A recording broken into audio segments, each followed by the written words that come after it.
नमस्कार, आप देख रहे हैं मध्य प्रदेश का सबसे लोकप्रिय चैनल यानी डीजीएनए न्यूज और हमारे इस खास शो क्रेजी क्रिकेट में आप सभी का एक बार फिर से बहुत बहुत स्वागत है और मैं हूं अभिषेक मिश्रा। आज आईपीएल के सीजन का सबसे बेहतरीन मैच खेले जाने वाला है, या यूं कहे कि इस ट्रॉफी का सेमीफाइनल ही आज है, क्योंकि दो शीर्ष टीमें आज पूरी ताकत के साथ एक दूसरे के खिलाफ मैदान में होगी। आज मुकाबला है सीएसके वर्सेस दिल्ली कैपिटल्स, यानी माही की टीम आज ऋषभ पंत की टीम से भिड़ेगी। ये दोनों ही टीम पॉइंट्स टेबल में नंबर 1 और नंबर 2 पे रही है। और खास बात की जाए कि इस लीग में जो सेकंड फेज रहा है उसमें इन दोनों ही टीम के बीच का मुकाबला शीर्ष पर रहने के लिए खास तौर पर देखा गया। दोनों टीमें एक दूसरे को चुनौती देती आई और जीत के साथ ये बताने की कोशिश रही कि नंबर 1 पर हम रहने वाले। ये मुकाबला इसलिए भी जरूरी है क्योंकि दोनों टीम के कप्तान इस बात को बहुत बेहतर तरीके से जानते हैं कि अगर अच्छे अंकों के साथ अंक तालिका में टॉप पर रहना है तो 2 बार फाइनल खेलने का मौका मिल सकता है। और यही वजह है कि आज का द्वंद्व सबसे बेहतरीन होने वाला है। दूसरी तरफ दोनों ही टीमों के कप्तान ये भी जानते हैं कि तीसरे नंबर पर मौजूद टीम विराट कोहली की, और वो भी ताक लगाए बैठी है कि कुछ लापरवाही हो और ये टीम शीर्ष की 2 टीमों में अपने आप का स्थान सुनिश्चित कर सके। तो यही वजह है कि इस खास मुकाबले पर सभी की नजरें टिकी हुई है। और क्या कुछ खास हो सकता है इस मैच में, इसके बारे में हम हमारे एक्सपर्ट से जुड़ते हैं। तो हमारे साथ मौजूद है हमारे one and only special guest Sukhdev Singh Gumman sir. Sir आपका बहुत बहुत स्वागत है। थैंक यू सर आईडीसीए से जुड़े रहे हैं और क्रिकेट से उनका लंबे समय से ताल्लुकात रहा है। हमारे साथ दूसरे अतिथि के तौर पर भी खास मेहमान मौजूद हैं संजय चौबे सर। सर आपका भी बहुत बहुत स्वागत है। आईडीसीए में जूनियर सिलेक्शन टीम के सर उसमें शामिल हैं और जो बच्चों की नई पौध है जो अब क्रिकेट में दिलचस्पी दिखाती है उन बच्चों को तैयार करते हैं और ऐसे ही खिलाड़ियों को तैयार किया है इस पूरी टीम ने, जो हम वेंकटेश अय्यर के रूप में केकेआर की टीम में देखते हैं। सर आपका बहुत बहुत स्वागत है और आभार भी प्रकट करते हैं हम, क्योंकि आप जैसे लोगों की मेहनत के कारण ही आज इंदौर मध्य प्रदेश और विश्व के पटल पर अपना नाम चिन्हांकित कर सका है। फिर से स्वागत है सर आपका। लेकिन आज के मैच की हम बात करें उससे पहले कल थोड़ा सा रिकैप कर लेते हैं, क्योंकि कल जो 2 सुपर संडे को शानदार मैच हुए थे उसने काफी कुछ तस्वीरें हमारे सामने रखी है। पहला मुकाबला था आरसीबी वर्सेस पंजाब, जिसमें आरसीबी ने एक बार फिर मैच को जीता है और इस टूर्नामेंट की सबसे दानवीर टीम पंजाब एक बार फिर अपनी जीत दान और परोपकार के आधार पर छोड़कर आ गई है। क्या कहेंगे सर? नहीं, मैं इस मैच में तो ऐसा नहीं कहूंगा कि उन्होंने दान दिया है। कहीं ना कहीं कप्तान विराट कोहली को उसकी कप्तानी का श्रेय और उनके टीम मेंबर्स का जो गेम था, जिस तरीके से उन्होंने ये मैच खेला। आरसीबी खास तौर पे अगर हम देखें ये पहले लेग में और सेकंड लेग में जो इंडिया में मैचेस हुए, जो यूएई मैचेस हुए, उनमें उनकी जीत की राज में अगर हम देखें तो ग्लेन मैक्सवेल का आना, वो पहला सीजन खेल रहे हैं आरसीबी की तरफ से। हम बार बार कहते आए हैं कि वो बहुत बड़े ऑलराउंडर हैं, बट अनफॉर्चुनेटली वो अपनी प्रतिभा के साथ में कभी भी न्याय नहीं कर पाए किसी भी फ्रेंचाइजी के लिए। बट आरसीबी में आते से ही जैसे वो ग्लेन मैक्सवेल बन गए हैं जिनको हम देखना चाहते थे। उनके तरीके से ऑलराउंड परफॉर्मेंस करी है उन्होंने। फील्डर वो अच्छे हैं ही, विकेट उन्होंने रेगुलर इंटरवल में लिए हैं और मैचेस उन्होंने नियर 50 कम से कम 7 इनिंग इस टूर्नामेंट में खेली हैं, दोनों लेग में मिलाकर। और कल भी अगर मैं बोलूँगा कोई डिफेंस अगर इस मैच में था तो 2 चीज़ थी। पहला, हमने कल भी प्री मैच प्रेजेंटेशन में बात करी थी कि जो टीम टॉस जीतेगी वो पहले बल्लेबाजी वो पहले गेंदबाजी करेगी, दूसरे टीम को खिलाएगी, क्योंकि शारजाह का विकेट आज तक ऐसा खेलता चला है जहां पे बड़ी मुश्किल से 125 से 150 रन के बीच में बनते चले आए थे। बट कप्तान विराट कोहली ने आरसीबी के लिए टॉस जीता और बल्लेबाजी करी। और हमें उस समय भी लग रहा था कि मैंने स्पेसिफिकली कहा था कि मुझे लगता है कि निर्णय गलत है कि जब आप क्रूशियल मोमेंट में होते हैं, बिजनेस एंड ऑफ टूर्नामेंट में हैं, you can't afford to lose. और एक समय लगभग ऐसा लग रहा था मुझे कि जैसा मैंने कहा था बिल्कुल सही है, पंजाब 90 रन के ऊपर बिना कोई विकेट खोए हुए 10.3 ओवर्स में एकदम ऐसा लग रहा था कि बहुत इजीली वो 17-18 ओवर में ये रन बना देंगे। और केएल राहुल का एक विकेट गिरना और उसके बाद में युजवेंद्र चहल जो उन्होंने बॉलिंग करी, उसको देखते हुए 3 विकेट लिए उन्होंने और रेगुलर इंटरवल के ऊपर उनके विकेट गिरते चले गए। और लास्ट में कहीं ना कहीं रेओ हाफ, पिछली बार जिस तरह से शाहरुख खान था, उन्होंने 9 बॉलों के ऊपर 22 रन बनाए थे, उनके ऊपर बहुत बड़ी उम्मीद थी। बट अनफॉर्चुनेटली वो मोजे हेनरिक ने एक सिंगल लेने की कोशिश करी पहली बॉल के ऊपर लास्ट ओवर में, और जिसमें वो रन आउट हुए। कल जिस तरीके से आरसीबी पहले बैटिंग कर रही थी, शुरू में लगा कि ये बहुत गलत डिसीजन हुआ है और बॉल रुक कर आ रही थी। हमने देखा कि 6 ओवर के बाद में बॉल ऐसा आ रहा था कि जैसे पुराने विकेट शारजा पे अभी तक इस टूर्नामेंट में खेले हैं सेकेंड लेग में, बिल्कुल वैसा ही दिख रहा था। लेकिन मैं कहूँगा कि विकेट पहले जो मैचेस जीते हैं उनसे बहुत अच्छा था। मैक्सवेल ने आकर जो सिक्सेस मारे, और एक बड़ी बात आरसीबी के लिए कल अच्छी रही कि एबी डिविलियर पहली बार इस सीरीज में कुछ कर पाए। अनफॉर्चुनेटली वो रन आउट हो गए, बट वो एक निक में लग रहे थे कि अगर वो दोनों जिस तरीके से खेल रहे थे तो मुझे ऐसा लग रहा था कि अगर मोजेस हेनरिक की बॉलिंग को हम एक्सक्लूड कर दें तो कहीं पे भी पंजाब को 185-190 रन का टारगेट जो है वो अचीव वो सेट होता उनके लिए कि उनको उसको फॉलो करना है, उसको चेस करना है। दोनों बल्लेबाज बहुत अच्छी बॉलिंग कर रहे थे, बैटिंग कर रहे थे। मुझे फिर से वो पिछली बार जब आरसीबी ने 221 रन बनाए थे वैसी इनिंग समझ में आ रही थी कि दोनों इतना खुल के और इतने लंबे लंबे सिक्सेस मार रहे थे कि लग ही नहीं रहा था कि ये ऐसा विकेट है जिसमें हम बार बार बात करते हैं कि 127 भी चेज रिस्ट्रिक्ट कर लेते हैं। 127 में भी पंजाब ने 127 रन बनाए और सनराइजर हैदराबाद से 5 रन से वो मैच जीत गए थे। तो उस तरह की विकेट के ऊपर एक माइंडसेट बना रहता है कि क्या होगा, कैसे होगा। बार बार मेरा बार बार कहना कि जब आप इस तरह के मोमेंट में होते हैं, इस तरह के सिचुएशन में होते हैं जहां अपने लिए मस्ट विन होता है कि आपको जीतना ही है, तो उस समय आपको हमेशा दूसरी टीम को खिलाना चाहिए ताकि वो टारगेट सेट करें आपके लिए। क्योंकि देखिए क्रिकेट में कभी भी ये निश्चित करना मुश्किल होता है कि कितने रन जो हैं वो आपके लिए एनफ होंगे दूसरी टीम को रोकने के लिए। और दूसरी बात ये कि जब दूसरी टीम बल्लेबाजी करती है तो आप उन कंडीशन का आकलन बहुत अच्छे तरीके से कर सकते हैं। क्या वो बॉल रुक कर आ रही है, क्या बॉल बैट पे आ रही है, स्पिनर्स के लिए वो विकेट अच्छा है, मीडियम फास्ट बॉलर के लिए अच्छा है। आप अपनी रिसोर्सेज को बेस्ट यूटिलाइज कर सकते हैं और अपने प्लेयर को एक स्पेसिफिक रोल दे सकते हैं कि हमें अगर नेट रन रेट बढ़ानी है तो क्या करना चाहिए, अगर हमें इजीली मैच जीतना चाहिए तो क्या करना चाहिए। रन अगर कम बनेंगे तो हमने देखा जिस तरीके से दिल्ली का पिछला मैच था मुंबई के साथ में कि बार बार विकेट रेगुलर इंटरवल गिर रहे थे तो भी इन्होंने बहुत इजीली वो मैच जीत लिया। तो इसमें जो विकेट खेल रही है बहुत अनप्रिडिक्टेबल है।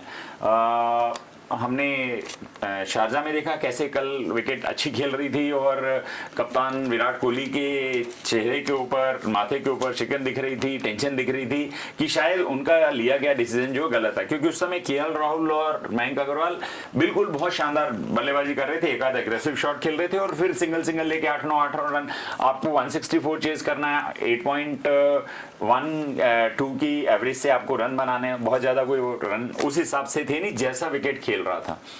तो मैं तो फिर भी बार बार कहूंगा कि जो आज की डेट में ये विराट ने जो ये मैच कल जीता है, और मुझे ऐसा लग रहा है कि वो भी प्रबल दावेदार हैं पहली और दूसरी स्पॉट के लिए। उनके 2 मैचेस बाकी हैं, दोनों जीत लेते हैं और नेट रन रेट कंटेंशन का अगर ध्यान रखते हैं तो मुझे लगता है कि वो भी फर्स्ट सेकंड में आ सकते हैं। और फर्स्ट और सेकंड में आना अपने आप में एक बहुत बड़ा एसेट है किसी भी फ्रेंचाइजी के लिए कि अगर वो वहां आ जाते हैं, हारते भी हैं तो सेकंड मैच आपको फिर से खेलने को मिलेगा।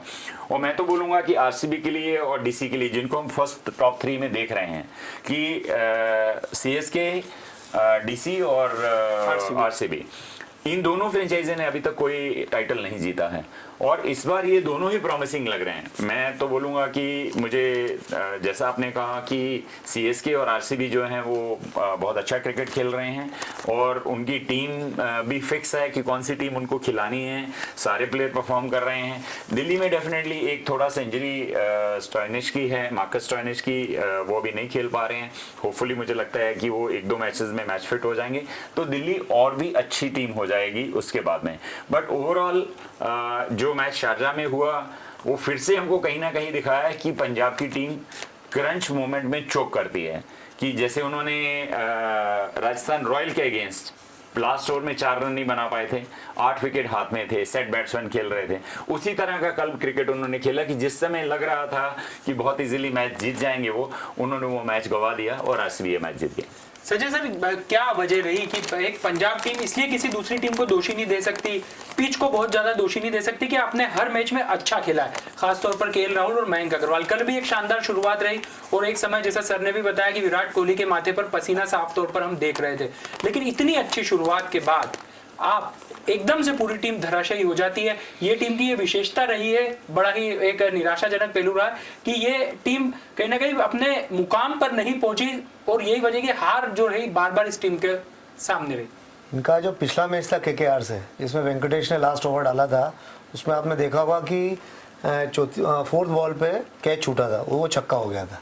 अगर वो कैच पकड़ा जाता तो हो सकता था उस मैच में भी कुछ फंस जाता मैच, या मैच जीत जाते हार जाते, वो तो एक बार तो वो जीत गए। इन्होंने कोई कसर नहीं छोड़ी थी। हाँ, इन्होंने कोई कसर नहीं छोड़ी थी। और ऐसे ही इन्होंने आज कल के मैच में किया है कि आप 90 पे 9 लॉस होने के बाद और आपको 165 रन चेस करना है और फिर आप बाद में 15-20 रन से मैच हार जाते हैं, तो कहीं ना कहीं टीम के अंदर जो मिडिल ऑर्डर है, पीछे के जो बैट्समैन है, मुझे ऐसा लगता है कि जैसे शाहरुख को उन्होंने खिलाया, बहुत लेट खिलाया, और जब खिलाते हैं तो बहुत पीछे बैटिंग कराते हैं। जब आपके पास में ऐसा बैट्समैन है जो चौके छक्के इजीली मार सकता है, तो उसको आप ऊपर बैटिंग कराओ ना, तो आपका जितना भी प्रेशर होगा वो कम होगा, नीचे वालों के लिए बहुत ईजी हो जाएगा। मुझे ऐसा लगता है कि बहुत लेट आए बैटिंग करने उस मैच में भी, कल के मैच में, और फिर बाद में तो फिर वो रन आउट हो गए और मैच ही खत्म हो गया। फिर तो वो तो हारना ही था। फिर तो उसको मयंक अग्रवाल और राहुल के बाद तो कुछ बचता ही नहीं था, वो फिर वो एवरेज ही बढ़ता जाता है, तो फिर तो प्रॉब्लम आ ही जाता है खेलने में। और बात की जाए कल के दूसरे मुकाबले की, तो केकेआर वर्सेस सनराइजर्स हैदराबाद, यहाँ केकेआर ने जीत दर्ज की है और ये टीम बहुत ज्यादा बदलाव के साथ इस बार मुकाबले में दिखाई दी है। लेकिन अगर बात की जाए पॉइंट्स टेबल की, तो बड़ा ही रोचक ये पूरा एक सारणी हो चुकी है। पहले 3 नंबर की टीमें तो लगभग तय है, जिसमें सीएसके, दिल्ली और बेंगलुरु तय है, लेकिन चौथे नंबर की टीम के लिए बहुत ज्यादा रस्साकशी होने वाली है और कहीं ना कहीं मुंबई, पंजाब और दूसरी टीमों के लिए जो मैच यहाँ पर खुला हुआ है अगर अंक तालिका के हिसाब से, तो उसमें सबसे महत्वपूर्ण भूमिका कोई टीम निभाएगी तो वो केकेआर है। और बाकी टीमें चाहेगी कि उनका रास्ता अगर खुला रहे, खासतौर पर मुंबई जैसी टीम के लिए, तो केकेआर का हारना बहुत ज्यादा जरूरी है। सर, ये टीम अच्छा भी खेल रही है और अब इस टीम की हार की दुआएं मुंबई, पंजाब और राजस्थान मांग रही है। देखिए, जब आप अच्छा क्रिकेट नहीं खेलेंगे तो उस समय आप सिर्फ अपने भाग्य के ऊपर ही रिलाई कर सकते हैं और भगवान के आगे प्रार्थना कर सकते हैं कि वो जो अच्छी टीम है उसको हरा दे। पर मैं कहना चाहूंगा कि अगर आज हम जितनी भी टीमें खेल रही हैं उनमें से अगर सीएसके और DC, RCB to some extent कह सकते हैं कि क्लास अपार्ट है, उसके बिना अगर 5 फ्रेंचाइजी की हम बात करेंगे, या जैसा क्रिकेट खेला जा रहा है, जिस ब्रांड से वो क्रिकेट खेल रहे हैं, जिस इंटेंट से वो खेल रहे हैं, केकेआर, मुझे लग रहा है कि केकेआर उनमें सबसे बहुत आगे है, बहुत आगे है। और नेट रन रेट भी अगर हम बात करेंगे तो वो पॉजिटिव में, बाकी सब लोगों के नेट रेट उनसे कम है, तो केकेआर को उसका एडवांटेज है। और सबसे बड़ी बात है, जिस तरीके से उनके यंगस्टर खेल रहे हैं, जिस तरीके से वो प्लानिंग कर रहे हैं, जिस तरीके से थिंक टैंक बैठ के मैकलन जो अपने लोगों को छोटे छोटे गोल दे रहा है, उनके रोल दे रहा है कि आपको क्या करना है, कैसे खेलना है, वो जाकर वो सब लोग उसको फुलफिल कर रहे हैं। और जितनी तारीफ उनकी फील्डिंग की करी जाए वो कम होगी। पंजाब के अगेंस्ट हमने देखा कि कैसे कैसे कैचेस, केएल राहुल का जो कैच लिया, कंट्रोवर्शियल कैच, हमने बोला कि क्रिकेट के हिसाब से अगर आपकी फिंगर्स नीचे हैं बॉल के तो वो एक क्लीन कैच माना जाता है। तो बट उसमें ठीक है, वो जो भी डिसीजन था, फाइनल डिसीजन हमें अंपायर का मानना ही होगा, पर जिस तरीके से राहुल त्रिपाठी ने वो कैच लिया था वो बताता है कि आपकी टीम किस माइंडसेट के साथ खेल रही है। बाउंड्री के ऊपर आप रनिंग करते हुए डाइव करते हैं और डाइव करके just inches before the ground आप उठा लेते हो उस कैच को, और एकदम फुल पूरा डाई मारने के बाद में। और जो 2 बाकी कैचेस हमने बात करी थी कि एक वेंकटेश अय्यर ने ड्रॉप किया था, वो क्लियर कट 6 था। वो बहुत लंबा प्लेयर है, सिंगल हैंडेडली उसने स्ट्रेच किया, बॉल को पकड़ा, पूरी कोशिश करी। वो दिखाता है कि क्या आपकी टीम मैनेजर में आपको किस तरीके की ट्रेन कर रही है, वो आपसे क्या एक्सपेक्ट कर रही है और आपको क्या प्रेशर है परफॉर्म करने का। इसी तरह से जो शाहरुख का दूसरा कैच राहुल त्रिपाठी ने छोड़ा, वो भी जो है वो मतलब एक अच्छा इंटेंट था। और बाकी हमने जितने भी उनके देखा कि जो कैचेस उन्होंने पकड़े, जो फील्डिंग में रन उन्होंने सेव किए, आज मुझे ऐसा लगता है कि एज ए टीम अगर हम बात करेंगे, और एट द मोमेंट अभी उनके लिए सबसे बड़ी एक प्रॉब्लम चल रही है कि लॉकी फर्ग्यूसन और रसल, ये दोनों वर्ल्ड के प्रीमियम ऑलराउंडर हैं 2020 क्रिकेट में, वो दोनों साइडलाइन पे बाहर बैठे हैं। उसके बिना टीम अगर इतना अच्छा खेल रही है, और मुझे लगता है सूनर और लेटर एक दो मैचेस में लॉकी फर्ग्यूसन कोई इतने सीरियस इंजर्ड नहीं थे, शायद उनके मैचेस अगले मैचेस के लिए उसको रोका गया है ताकि कहीं वापस इंजरी नहीं हो। और रसल का थोड़ा सा डाउटफुल था, उसको भी अभी काफी लंबा टाइम हो गया है हैमस्ट्रिंग इंजरी से उभरने के लिए। वो दोनों अगर प्लेयर केकेआर में वापस आते हैं तो मुझे लगता है कि केकेआर बहुत खतरनाक टीम हो जाएगी ये बाकी तीनों टीमों के लिए। विजिटर सनराइजर्स हैदराबाद इस पूरे लेग में देखा जाए तो बहुत ज़्यादा निराश किया है इस टीम ने, और अब जब टूर्नामेंट से सबसे पहले बाहर होने वाली ये टीम हो चुकी है, बावजूद उसके अपने सम्मान की रक्षा भी नहीं कर पा रही है ये टीम। देखिए उनका तो मतलब मैंने देखा कि पहले वार्नर कप्तान थे, फिर उनको हटाया, विलियमसन को बनाया, कि अभी वार्नर बेंच पे बैठे हुए हैं, वो फिट हैं, आराम से बैठे हुए। कल वो झंडा हिला रहे थे हैदराबाद का। तो कुछ ना कुछ तो प्रॉब्लम अंदर इंटरनल चल रही है। वो जब इस तरह का कुछ ना कुछ हो जाता है तो फिर माइंडसेट पूरा चेंज हो जाता है। पर मुझे कल ऐसा लगता है कि हैदराबाद के अंदर वो बाहर हो गए, पर एक चीज़ बहुत अच्छी हुई है, जो उस्मान मलिक हैं फास्ट बॉलर, जो 150 किलोमीटर प्रति घंटे की रफ्तार से कल बॉल डाल रहे थे, एक वो अच्छा हिंदुस्तान के लिए और हैदराबाद के लिए या बाकी फ्रेंचाइजीज के लिए एक अच्छा उनको खिलाड़ी, बहुत अच्छा खिलाड़ी मिला है, जो आगे हो सकता है कि अगर वो फिट रहेंगे। और अभी उन्होंने फर्स्ट क्लास का एक ही मैच खेला है जम्मू कश्मीर से, और मुझे लगता है कि शायद इरफान पठान वहाँ के पहले जम्मू कश्मीर के कोच थे, तो शायद उनके कहने पे उनको देखा गया होगा, लिया गया होगा। तो डेफिनेटली वो एक ब्राइट फ्यूचर है हिंदुस्तान का या सादी फ्रेंचाइजीज का जो उसको ले ले। तो मुझे लगता है कि एक पॉजिटिव चीज़ वहाँ से जो कल हैदराबाद से निकल के आई है वो उस्मान मलिक लेके आए हैं। संजय, मुझे तो और भी लगता है कि मैं ऑलवेज कहता हूँ कि क्रिकेट बाई लक होता है, कि आपको टैलेंट जो एक जगह लेके आता है, एक फर्स्ट क्लास मैच और आपको फ्रेंचाइजी में as a net bowler select किया गया, और उसके बाद में देखिए भाग्य ने कैसा साथ दिया कि कोविड के कारण से टी नटराजन, विजय शंकर दोनों टीम से आइसोलेट हो गए, अलग हुए, तो उसकी जगह पे उसको लिया गया, और वो आईपीएल का एक मैच लास्ट में खेली जिसमें उन्हें हम सबको इंप्रेस किया। जितनी अच्छी बॉलिंग उसने कल करी, although wicket was conducive for bowling, सारे बॉलर ने कल अच्छी बॉलिंग करी है, बट एक यंगस्टर जो नया बच्चा आता है और जो स्पीड वो निकाल रहा है, सबसे बड़ी बात जो मुझे उसमें से लगा, और जितने कंट्रोल के साथ उसने बॉलिंग करी। और आप देखो उनका रन अप, रिदम, फिर एक्शन, साइड आर्म एक्शन, मतलब बहुत, मतलब थोड़ा सा अगर जब भी वो बड़े मैचेस खेलेंगे या फर्स्ट क्लास के मैच खेलेंगे, और जो भी उनके कोचेस होंगे और उनको जब बताएंगे, और रेड बॉल भी, वाइट बॉल है पर रेड बॉल के साथ आप देखना तो और अच्छा करेंगे। और एक और बड़ी बात उसमें यह है कि वो जेएनके से आते हैं, अब्दुल समद वहां से खेलते हैं, वो पहले प्लेयर हैं जो किसी फ्रेंचाइजी में खेल रहे हैं, ये दूसरे प्लेयर होंगे। तो दो यंगस्टर जो हैं जम्मू एंड कश्मीर जैसे राज्य के लिए, स्टेट के लिए एक ब्रांड एम्बेसडर बनकर उभर रहे हैं, कि आज वो वहाँ जो भी टेररिज्म प्रॉब्लम थी वो सारी क्लियर हो चुकी हैं, जो जितने पॉलिटिकल इश्यूज थे वो क्लियर हो चुके हैं, अनडिवाइडेड इंडिया का वो एक पार्ट है आज की डेट में। और वहाँ पे आज तक लाइफ बहुत अस्त व्यस्त रही है टेररिज्म एक्टिविटीज के कारण, टेररिस्ट एक्टिविटीज के कारण से, और अब जब वो खुला है और ऐसे दो बच्चे किसी फ्रेंचाइजी में आकर खेलते हैं, एक ही फ्रेंचाइजी से खेल रहे हैं, और अब्दुल समद भी अगर आप बात करेंगे उसमें जो ग्लिम्सेस हैं, जो वो बैटिंग करता है फेयरलेसली, और लगता है कि उस बच्चे में टैलेंट है, कि वो थोड़ा बहुत अगर और मैच्योर होकर खेलेगा तो मुझे लगता है कि एक बहुत बड़ा प्रोस्पेक्ट है इंडिया के लिए। और मलिक ने तो जो बॉलिंग करी कल, मुझे लगता है कि हर किसी को जो भी क्रिकेट थोड़ी समझता है या उसको मालूम है कि क्या हो रहा है, वो अपने आप में ही एक बहुत बड़ी परफॉर्मेंस थी कल उनके लिए।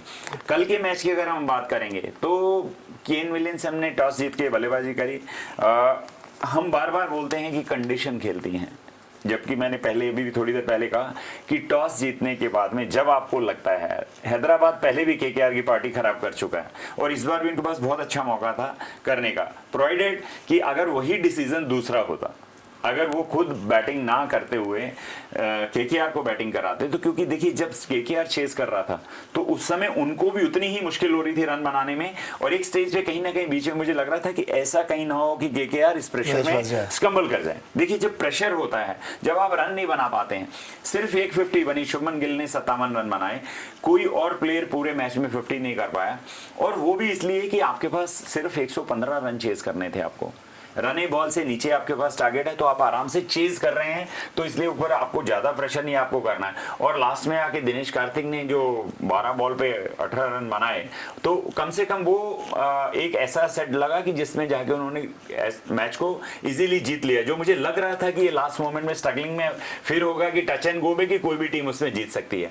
तो मैं फिर से यही कहूंगा कि जब आपको क्रूशियल मोमेंट्स हो, क्योंकि देखिए ये जो विकेट था दुबई का विकेट था, दुबई के विकेट पे हम बोलते चले आ रहे हैं कि 200 रन बनते हैं, कल 115 रन भी लगभग सनराइज हैदराबाद ने उसको रिस्ट्रिक्ट कर लिया था।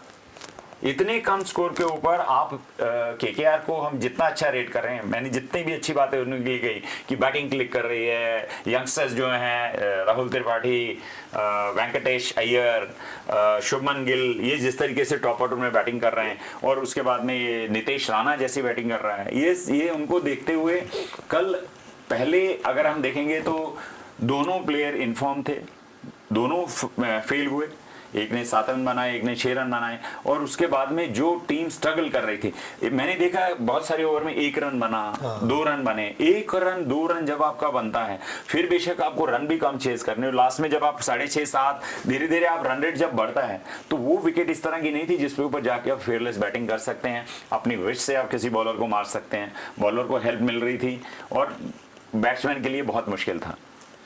तो अब बात कर लेते हैं आज के मुकाबले की। सुपर डुपर मुकाबला है ये सीएसके वर्सेस दिल्ली। सर आपसे शुरू करता हूं कि दोनों टीमों की अपनी कहीं ना कहीं कमजोरी है और ताकत है, लेकिन देखा जाए तो पिछले मैच में दोनों टीम का हम अगर रिकॉर्ड निकालें तो संघर्ष करती दिखाई दी अपनी बल्लेबाजी में। वैसे धोनी की टीम ने अच्छी बल्लेबाजी करके एक सम्मानजनक स्कोर खड़ा किया था, लेकिन राजस्थान रॉयल्स ने गेंदबाजी को ध्वस्त कर दिया था सीएसके की, ये कमजोरी उनकी है। और दूसरी तरफ बात की जाए दिल्ली कैपिटल्स की, तो बल्लेबाज थोड़ा सा परेशान दिखाई दे रहे हैं, श्रेयस अय्यर को छोड़ दिया जाए तो। नहीं, मैं एक्चुअल में तो भी मैं अगर कंपैरिजन आप करेंगे चेन्नई और दिल्ली का, तो मैं दिल्ली की बैटिंग स्ट्रांग ही मानूंगा कंपैरिजन टू चेन्नई, क्योंकि आप देखिए शिखर धवन, पृथ्वी शॉ, श्रेयस अय्यर, ऋषभ पंत, तो उनके पास तो बैटिंग है, पर और वो ऐसा नहीं कि ये लोग रन नहीं बना रहे हैं, सभी थोड़े थोड़े रन तो सभी बना रहे हैं, ऐसा नहीं हो रहा है। पर चेन्नई में अगर आप देखेंगे तो गायकवाड़, फैफ डु प्लेसिस और आखिरी में जडेजा, बीच में रायडू और अपना सुरेश रैना और महेंद्र सिंह धोनी, वो तीनों रन नहीं बना रहे इतने सारे मैचेस में, आपने देखा होगा। तो अभी भी मैं मानूंगा कि दिल्ली का पलड़ा भारी है चेन्नई से। अब वो 2020 मैच है, ये तो जादू है, इसमें कुछ भी हो सकता है। मैं कल भी जैसे अभी सर बता रहे थे कि कल विकेट स्लो है, ये है वो है, पर जब कल मैक्सवेल आए तो वो विकेट स्लो था ही नहीं। सारे एक्सपर्ट बोल रहे थे कि बॉल आएगी नहीं, ये आएगी, इसको जब मैक्सवेल आना पड़ी, इसके बाद ये कि 2 बॉल स्टेडियम के बाहर चली गई, और डिविलियर्स ने भी इतने लंबे लंबे मारे हिट, तो जहाँ ऐसा लग रहा था कि ये 150 से कम का स्कोर होगा और ये फाइट होगा मैच में, तो मालूम पड़ा कि 165, हमको लग रहा था कि 180-90 रन बनेंगे, फिर 165 ही बने, फिर उनका 90 पे 9 लॉस, ऐसा लग रहा था एक तरफा मैच, 90 पे 9 लॉस, एक तरफा मैच जीत जाएंगे, तो मालूम पड़ा वो 20 रन से मैच हार गए। तो ये 2020 जो मैच है जादू है, ये इसमें कुछ भी हो सकता है। तो आज भी कुछ भी हो सकता है, ऐसा नहीं है कि मैं दिल्ली की तारीफ कर रहा हूँ और मालूम पड़ा चेन्नई जीत जाए, कल आप बोलोगे चेन्नई जीती है, तो हो सकता है चेन्नई जीत जाए, पर अगर कंपैरिजन आप करेंगे दोनों टीमों का तो और बैटिंग का करेंगे तो ज़्यादा स्ट्रांग दिल्ली की टीम है, बॉलिंग में भी और बैटिंग में भी, दोनों टीम दोनों। वैसे आज का मैच इसलिए भी खास है क्योंकि 2 विकेट कीपर कप्तान आमने सामने होंगे। एक तरफ अनुभव का भंडार है महेंद्र सिंह धोनी के रूप में, और दूसरी तरफ ऋषभ पंत जो कहीं ना कहीं सीखते हैं महेंद्र सिंह धोनी से। और जब आज ये दोनों टीमें आमने सामने होगी तो सर कैसा महामुकाबला होगा? नहीं, महामुकाबला तो है, ये दोनों टीम ही जो हैं वो फर्स्ट और सेकंड स्पॉट के लिए आई कर रही हैं, क्योंकि वो चाहते हैं कि उनको फाइनल खेलने के लिए 2 मौके मिले, तो उसके लिए दोनों टीमें ही अपनी जी जान से खेलेंगी ताकि वो फर्स्ट और सेकंड स्लॉट जो है उसको ऑक्यूपाई करें। जहां तक दोनों कप्तानों का सवाल है तो महेंद्र सिंह धोनी कप्तानी में ऋषभ पंत से बहुत आगे हैं, क्योंकि ऋषभ पंत अभी यंगस्टर हैं, अभी आए हैं और रश ऑफ ब्लड है, उनकी बैटिंग भी उसी तरह की है कि वो आते हैं और बस वो चौके छक्के मारने की उसी में रहते हैं। बट मैं तारीफ करना चाहूंगा ऋषभ पंत की इस टूर्नामेंट में। अगर हम इंग्लैंड तक देखेंगे तो इंग्लैंड में भी वो बिल्कुल दिमाग से फ्री होके टेस्ट मैच में भी जाके मारने की कोशिश कर रहे थे, और कहीं ना कहीं लग रहा था कि वो सिर्फ मार के ही खेल सकते हैं, डिफेंड नहीं कर सकते हैं। टेस्ट मैचेस के लिए कहीं ना कहीं एक क्वेश्चन मार्क उनके बैटिंग में छूट रहा है कि हाँ, एक लक है उनके साथ में, एक उनका बैटिंग स्टाइल ऐसा है कि वो 2-4-5 इनिंग में फेल होते हैं और छठी में जाके फिर 80 रन बना देते हैं या 100 रन बनाते हैं, 50 से ऊपर बनाते हैं, फिर आपकी जगह सीमेंट हो जाती है। और कहीं ना कहीं Indian cricket team think tank जो है वो उनमें वो टैलेंट देखती है कि जो एक लंबे समय तक हिंदुस्तान के लिए खेल सकता है। और जैसा हमने देखा ऑस्ट्रेलिया में उन्होंने हमें एक सिंगल हैंडली एक मैच जिताया, तो उस तरह का टैलेंट है। बट कहीं वो हमें कोई कॉन्फिडेंस नहीं देते हैं कि हर इनिंग में आके वो आपके लिए 50-60-100 रन बनाएंगे। बट अगर इस लीग की हम बात करें IPL 2021 की, तो उसमें ऋषभ पंत को मैंने जिस तरीके से देखा, बहुत संयम के साथ खेले हैं, ये कैलकुलेटेड रिस्क लेकर खेले हैं कि हमको कैसे खेलना है, कैसे मारना है। अभी जो शारजाह में पिछला मैच हुआ था मुंबई के साथ में, कंसिस्टेंटली 5 ओवर में 3 विकेट गिरने के बाद में वो जिस तरीके से खेल रहे थे, वो कहीं ऐसा नहीं लग रहा था कि वो बिना सोचे हुए या कैसे भी, बिल्कुल सोच समझ के खेल रहे थे कि अच्छा इस पे मैं स्ट्रोक मार सकता हूँ, सिंगल लेना है, खेलना है, इस तरह से करके। तो वो ब्लेस भी हैं, उनकी जो बैटिंग है। उस दिन हमने देखा कि रविचंद्र अश्विन ने अय्यर के साथ मिलके 6 विकेट डाउन होने के बाद में भी रन चेज कर लिए।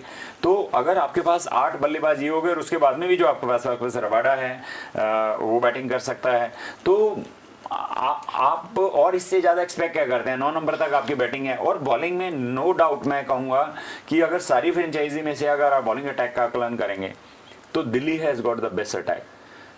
एंड्रिच नोत्जा रबाडा की जो जोड़ी है और आवेश जैसा कर रहा है, और उसके अश्विन, और उसके बाद में आर अश्विन और अक्षर पटेल जो है 2 स्पिनर, और उसके बाद में मार्कस स्टोनिश ऑलराउंडर हैं। अनफॉर्चुनेटली अभी कुछ नहीं खेल रहे हैं, बट आगे मुझे लगता है कि आगे इस सीजन में वो डेफिनेटली खेलेंगे। तो आपके पास 6 बॉलर और 9 बल्लेबाज और यंगस्टर्स हैं सारे, और इससे बड़ी बात और नहीं हो सकती है ऋषभ पंत के लिए कि अजिंक्य रहाणे और स्टीवन स्मिथ जैसे प्लेयर हैं, वो बाहर बैठे हुए, उनके लिए जगह नहीं है टीम में। कोई कैप्टन ब्लेस ही होगा जिसके पास इस तरह की टीम होगी। तो सर की बात आगे बढ़ाता हूँ कि हो सकता है अजिंक्य रहाणे खेल ले क्योंकि आज के मैच में हो सकता है, क्योंकि हारना उतना फर्क पड़ेगा नहीं हारने जीतने से। लेकिन सर टॉप टीम है, रिस्क नहीं लेना चाहिए दिल्ली कैपिटल से। वो हो सकता है, मैं बोल रहा हूँ कि एक चांस के हिसाब से कि भाई इतना टाइम हो गया है। देखिए विनिंग स्ट्रीक में जो टीम कॉम्बिनेशन होता है उसको अनलेस अनटिल किसी का निगल हो, इंजरी के चांसेस हो, टीम कैप्टन उसको चेंज नहीं करते हैं। हमने पिछली बार देखा जो मैच राजस्थान रॉयल ने जीता CSK से, उसमें 2 मेन बॉलर्स को आपने रेस्ट दिया। ब्रेवो CSK के चेंज इन पेस में मास्टर हैं, अच्छी बॉलिंग कर रहे हैं और रेगुलर विकेट्स ले रहे हैं, और दीपक चाहर नई बॉल के साथ स्विंग करते हैं और विकेट लेते हैं। आप दोनों बॉलर आपने बाहर बिठाए और आपकी एक टीम जो लगातार जीतती चली आ रही थी वो 189 भी डिफेंड नहीं कर पाई।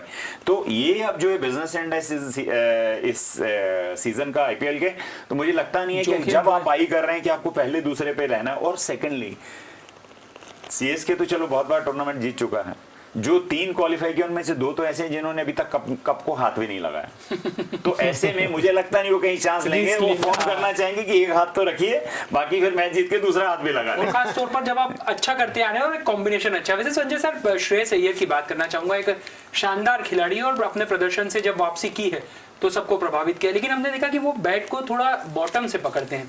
तकनीकी तौर पर उसका क्या फर्क पड़ता है? आज के हम यंगस्टर देखें तो वो अधिकतर बॉटम हैंड रखते हैं। बॉटम हैंड पकड़ने का मतलब ये है कि आपको छक्के मारना है, हवा में मारना है, छक्के मारना है।